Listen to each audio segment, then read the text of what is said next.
Good morning, party people. I am still in the Easton, Pennsylvania area.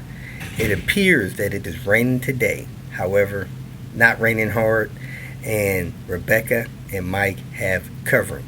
They had a nice garage, lots of tools, so we should be okay today. Yesterday morning, we kicked off the morning working on Rebecca's mom's 850 wagon. She has a 95 model. That thing is pretty nice. We did the AC compressor shim. We tried to do the upper engine torque mount bushing, the round biscuit one. She got a couple from Rock Auto, did not even come close to fitting. Trimming it, grinding it down, slicing stuff off. Wasted about an hour trying to get that thing in. Those things are $10 a piece or less. Leffermore brand, best brand on the planet. Don't get stuff, your Volvo parts from Rock Auto, people, unless you are 100% sure of what you're doing. Just not worth it. I know people get brake calipers there, they get away with that, but some of this other stuff, is a kind of a waste of time yesterday. Did a couple other things for her car, and then we went out to Harry's U-Pool. Not sure which one. It was a little bit west, about an hour west of Easton here. We came back, assessed some things on 3 of her cars. She has a heater core leaking. She doesn't know. If you are topping off coolant once a week, once a month, it's leaking somewhere. Coolant just don't vanish from your system. We think that car also has a bad head gasket, minor breach, able to drive it every day if you're willing to add coolant every day. So that's an expense if you got a head gasket leak. Anyway, she's got a white 850R with a dark interior. She has a red T5 with a tan interior. Then she has another one that's a base model. I think she'd be better off driving a base model daily, but that's her call. She's looking at driving a T5 daily. So I'm glad I'm able to come and assess these things for people and then put on any parts that they have purchased that fit. So we're going to give her another day of hopefully getting some stuff done. Engine mounts, different stuff like that. We're checking out the AC systems. May end up replacing a compressor today. Doing calibrations, checking stuff with the Volvo systems tester. And then tomorrow I'll be heading on to New York, getting this engine out the back of my car. If you are within an hour or two, have a few things that you need to do. I'm heading towards Atlanta after I leave White Plains. Be glad to help you. Doesn't matter to me the extent of the job, as long as we have the tools and the parts to get that done. I'm more than willing to help you. So hope you enjoyed today's video. Thanks for watching. Welcome to Hanging Out with Robert. That's me. This video contains things that I tinker with throughout the day. For step-by-step detailed instructions of those tasks, you can click on the links in the comment section below. I plan on leaving this video accessible for about 30 days. After that, you can view it through my Patreon account. This video also has tips and tricks that I've learned over the years. So, thank you very much for watching. Kicking off this morning, it is still dark. Hopefully by the time I get to my daughter's place where the car is, it'll be daylight. I can get to work. If not, I'll start in the dark. Didn't sleep good last night for some reason, man. I thought I'd be knocked out till 9. Woke up at 4. Arg. Just got here. Got a little daylight. Let me get this headliner in. Then do the timing belt on Panther. 7:23. I'm done cutting this thing out. Time for me to go put it in.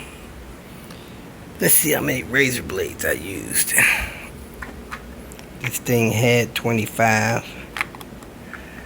1, 2, 3, 4, 5, 6, 7, 8, 9, 10, 11, 12, 13, 14, 15, 16.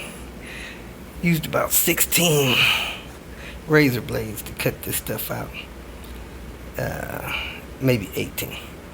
Let me go get this thing put in the car. The roof liner is done. Trim that goes around it is a little dirty.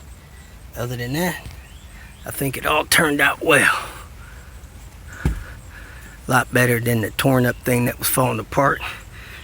Let me go ahead and put this thing in the driveway, clean all my stuff out of it, and get Panther in the driveway so I can do the timing belt.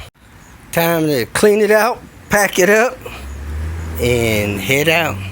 Found a couple of parts belong to Red Baron. Man, I probably could have done it. But I talked to the person I'm delivering this car to. They said they're not even going to be around this evening. I don't need no car sitting on the back of my car, so I'm going to take off early Saturday morning, head to DC, hope to be there by,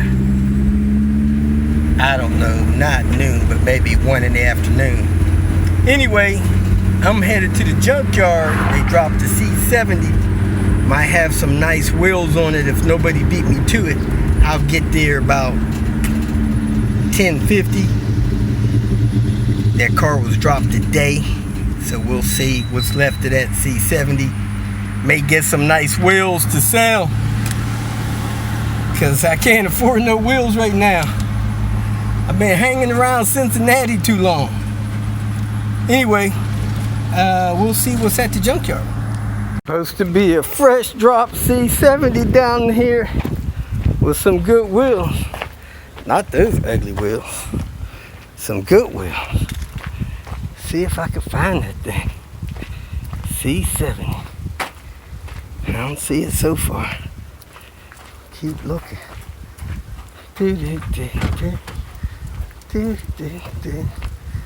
I might be on the wrong road.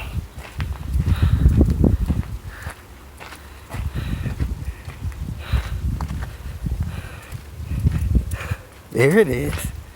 C70. Somebody get them wheels already? Nope. They're here. I finally got some. I made it. Oh yeah. See if this thing's got jewels on it. And it's got jewels. Get those, pay for the wheel. Alright, let me get these wheels. Then get these jewels. Man, yeah, it looked like I've been driving these things. That's how I do. I bang them up pretty bad. I just curved my wheels a minute ago. Do do do do do do do do do. I hope they're 17s. Yep, 17s. They're banged up, but they should be nice.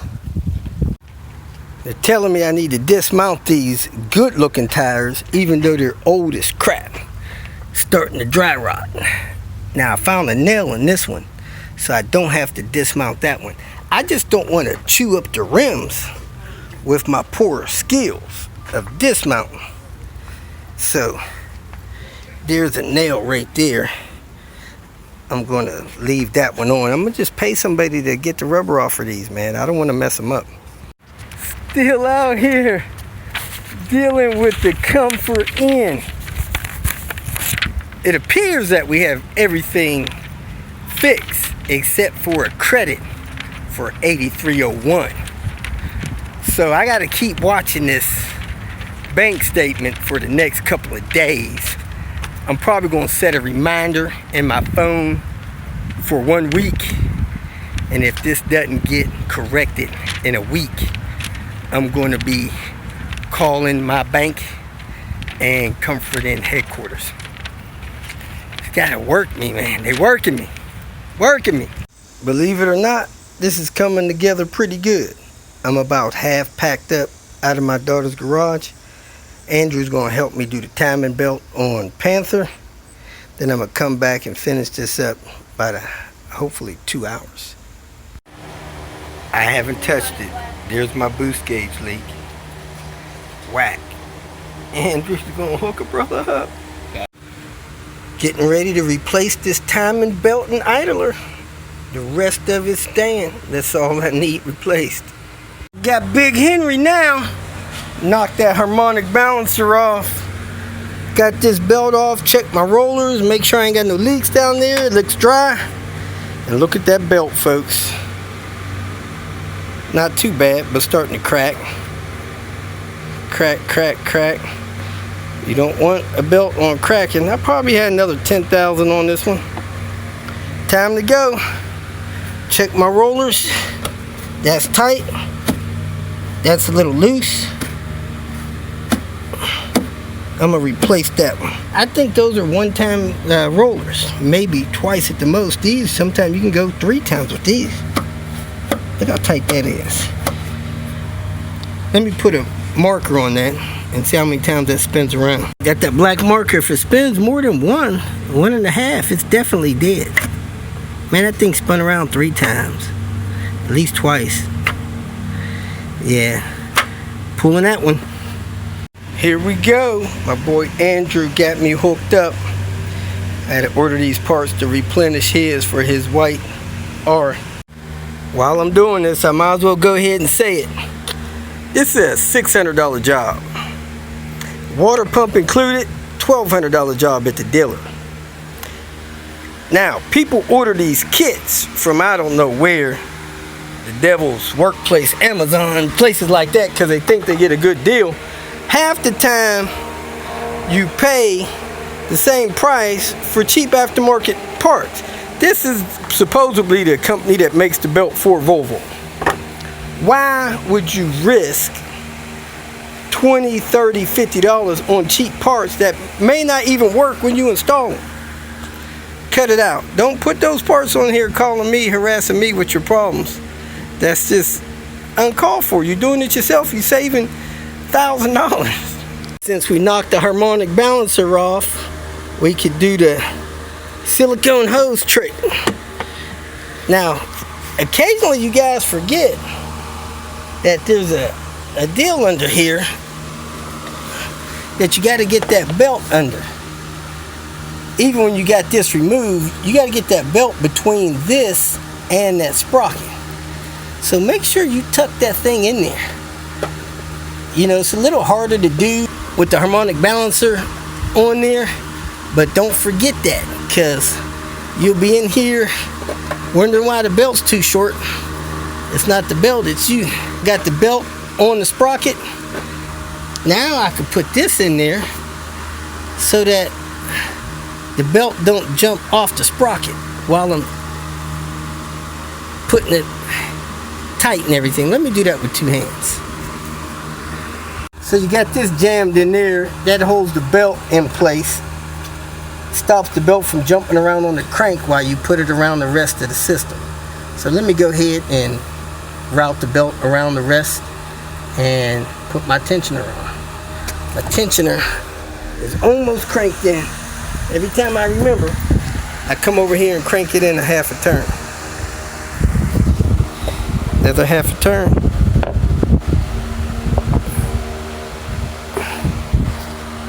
About 1 more turn, I'll be able to pin it. Still dry down there. Should be good for another round. Had to play with it back and forth. Half a tooth off there. About a half a tooth off there. Let me roll it around, see where it ends up. I pulled the pin, so I hope it's closer than it is right now. I missed. I'm off a tooth. I got to take that tensioner back off and compress it again. Dang it. Gotta get it right.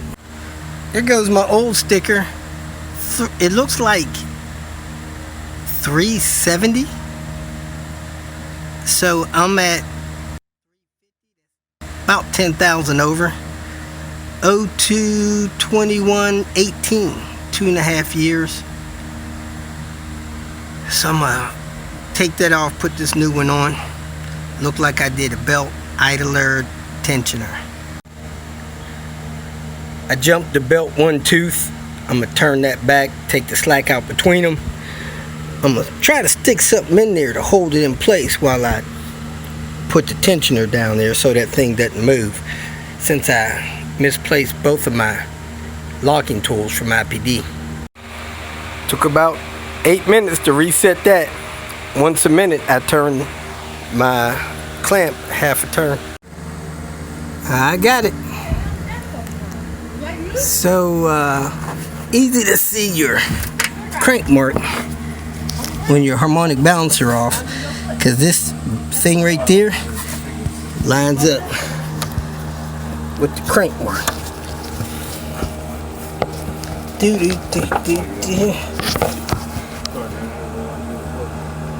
That's alright. See? Down on there. Crank mark coming.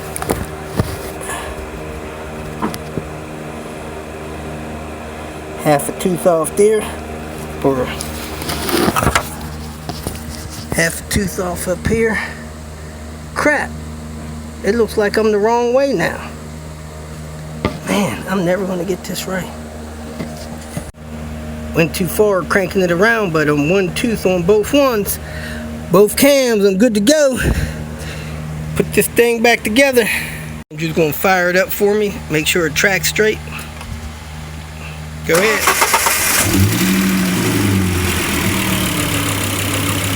Tracking straight like a boss. Alright, thanks. Woo! Having a serious issue with this belt. Put one on Red Baron, I thought, man, this is super tight. This is the part for the 850s. Almost impossible getting the belt on. It's got some damage spots down there. This belt is too short. It really is almost impossible to get on. I forced it on there, but I hope I didn't damage none of my pulleys. So I'm gonna take this belt off, put my old one back on, and try to deal with them to see what's going on with this belt.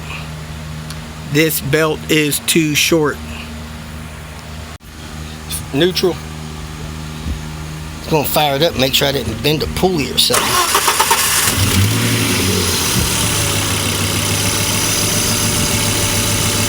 Everything looks straight still. Thank the Lord. Alright, I'm gonna put the tire on and get out of here. If you feel that this information was useful, please like it and share it with your social media friends.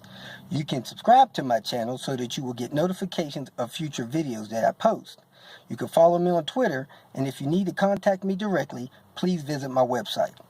And if you have any questions, leave them below, and someone or myself will reply to them. Again, thank you very much for watching.